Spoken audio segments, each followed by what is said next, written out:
નમસ્કાર મિત્રો, મારી ચેનલમાં તમારું સ્વાગત છે। મિત્રો, બિહારમાં અંધશ્રદ્ધાના નામે એક જ પરિવારના 5 લોકોને જીવતા સળગાવી દેવાની ઘટના સામે આવી છે। લોકોએ પીડિત પરિવાર પર ઢાંકણ હોવાનો આરોપ લગાવીને માર માર્યો હતો। અંધશ્રદ્ધાને કારણે એક જ પરિવારના 5 લોકોને પહેલા માર મારવામાં આવ્યો હતો, પછી પીડિતોને જીવતા સળગાવી દેવાની ક્રૂરતાપૂર્વકની ઘટના સામે આવી છે। ઘટના બાદ ગામમાં શોકભર્યો માહોલ છે। આ કારણે પોલીસ ઘટના સ્થળે પહોંચી ગઈ છે। બિહારના પૂર્ણિયામાં જે 5 લોકોની હત્યા કરવામાં આવી તેમાં મૃતકોમાં 3 મહિલાઓ અને 2 પુરુષોનો સમાવેશ થાય છે। ગામ લોકોનું કહેવું છે કે ગામના કેટલાક લોકોએ બાબુલાલ ઉરાવતની પત્ની ઢાંકણ હોવાની શંકા વ્યક્ત કરી હતી। અંધશ્રદ્ધાના લોકોએ પહેલા તેમના પરિવારને માર માર્યો અને પછી જીવતા સળગાવી દીધા હતા।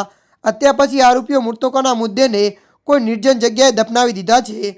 આ ઘટના અંગે પોલીસે જણાવ્યું કે ગામ લોકોએ મૃતકના પુત્રીના સામે જ પરિવારને મારીને સળગાવી દીધો હતો, જેમાં 2 લોકોની અટકાયત કરીને પૂછપરછ કરવામાં આવી રહી છે। ત્યારે મિત્રો, હાલ માટે આટલું। મળીશું નવી અપડેટ સાથે। જો તમને અમારો વિડીયો પસંદ આવે, લાઇક, શેર અને સબસ્ક્રાઈબ કરી નાખજો। ધન્યવાદ।